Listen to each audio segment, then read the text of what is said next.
आत्मनिर्भर भारत या पंधरवडा निमित्तानं कार्यक्रम आयोजित करण्यात आला होता। या कार्यक्रमात मालेगाव महापालिका आयुक्त, अप्पर जिल्हाधिकारी, माजी खासदार, माजी संरक्षण मंत्री डॉक्टर सुभाष भामरे यांच्यासह भाजपचे नाशिक जिल्ह्यातील सर्व पदाधिकारी उपस्थित होते। त्यांच्या उपस्थितीत वोकल फॉर लोकल या कार्यक्रमाचे आयोजन करण्यात आले। यावेळी राष्ट्रीय स्वयंसेवक संघाचे गंगाधर पगार हे या कार्यक्रमाचे प्रमुख वक्ते होते। कमलेश निकम यांनी सूत्रसंचालन केलं, तर जिल्हाध्यक्ष निलेश कचवे यांनी कार्यक्रमाचं प्रास्ताविक केलं।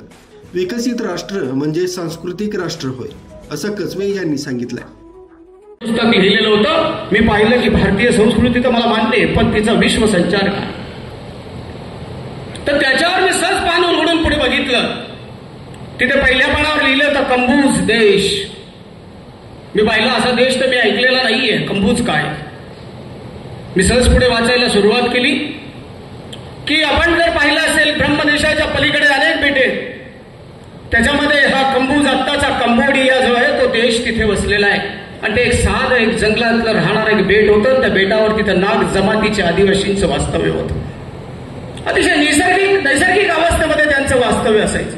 बाहेरच्या जगाशी त्यांना काही घेणं देणं नव्हतं। आणि एके दिवशी भलं मोठं जहाज त्या कंबोज देशाच्या किनाऱ्यावर येऊन धडकलं। तिथले आदिवासी घाबरले, त्यांना असं वाटलं कोणी लूटमार करायला आले का, आम्हाला कोणी मारायला आलं का काय, बोलते आपल्या हात्याला घेऊन प्रतिकार करायला आले। परंतु जहाजावरनं उतरलेल्या माणसांनी कोणी प्रतिकार केला नाही। त्यांना प्रेमाने विचारपूस करायला सुरुवात केली, संवाद करायचा प्रयत्न केला। त्यांनी नंतर शांतता ठेवली आणि त्यांची त्या नाग जमातीची सोमा नावाची त्या काळी राणी होती, इसवी सन 750 वर्ष त्यावेळची गोष्ट।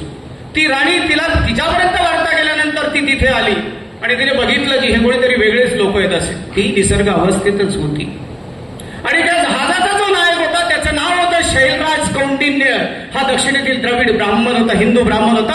आणि हा हिंदू ब्राह्मण त्या बेटावर तिथे आपला व्यापार करण्यासाठी, उद्योग करण्यासाठी प्रयत्न करत होता। आणि तिथे पोहोचल्यानंतर त्या राणीशी संवाद केला आणि आपल्या बाकीच्या सैन्याला सांगितलं की जहाजामधली जेवढी कापडं असतील ही सगळी कापडं तुम्ही ह्या आदिवासींना वाटून द्या। आणि ती कापडं सगळ्यांनी वाटली, त्यांना अप्रूप वाटलं। हे काय, त्यांनी राणीला पण एक रंगीबेरंगी कापड दिलं। तिला जास्त अप्रूप वाटलं, तिला मात्र याचं काय करावं कळत नव्हतं। पण शैलराज कौंडिन्य तिच्याजवळ जाऊन तिला ते गुंडाळून सांगितलं की आमच्या देशाची कापड लज्जा राखण्याची आमची संस्कृती आहे, ही आम्ही तुम्हाला पहिले भेट म्हणून देतो।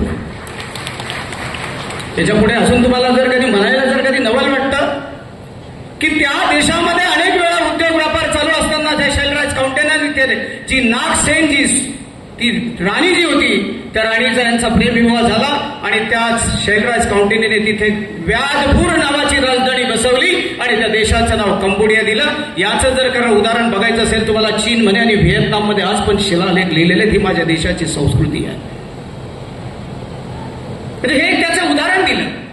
आणि हा एवढा एकेकाळी सोन्याचा धूर निघणारा आमचं राष्ट्र, याच्यावर अनेक आक्रमणे झाली, परकीय राजवटी आल्या आणि या परकीय राजवटीत आमचे तुकडे झाले। मग त्याच्यामध्ये इराक असेल, अफगाणिस्तान असेल, पाकिस्तान असेल, बांगलादेश असेल, असे छोटे मोठे भूप्रदेश आमच्यापासून तुटले।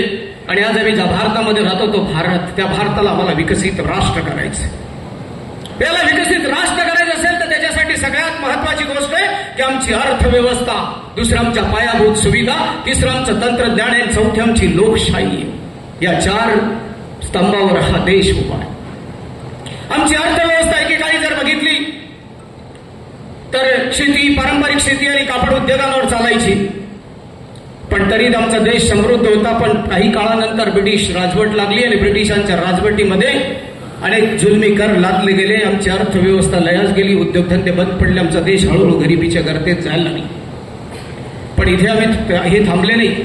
त्याच्यानंतर परत 150 वर्षे एक जुलमी राजवट ब्रिटिशांची आली आणि या ब्रिटिश राजवटमध्ये औद्योगिकीकरण सुरू झालं। आमचा कच्चा माल निर्यात झाला, पक्का माल आयात झाला, आमच्या उद्योगधंद्यांवर निर्बंध लागले, व्यापार बंद झाले आणि आमची अर्थव्यवस्था डिक्लाइन झाली। आम्ही रसातळाला गेलो। आमचा एक काळचा हा सोन्याचा देश, धूर निघणारा देश रसातळाला आहे ब्रिटिशांनी।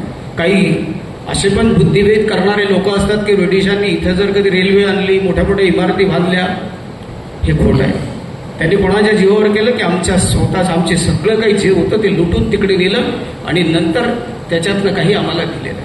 राष्ट्रीय स्वयंसेवक संघाचे गंगाधर पगार यांनी भाषणात सांगितलं की आत्मनिर्भर ही संकल्पना काय कशी आणि कशा पद्धतीने असावी हे यांनी समजावून सांगितलं. आत्मनिर्भर भारत म्हणजे आत्म्याचं प्रकटीकरण आहे.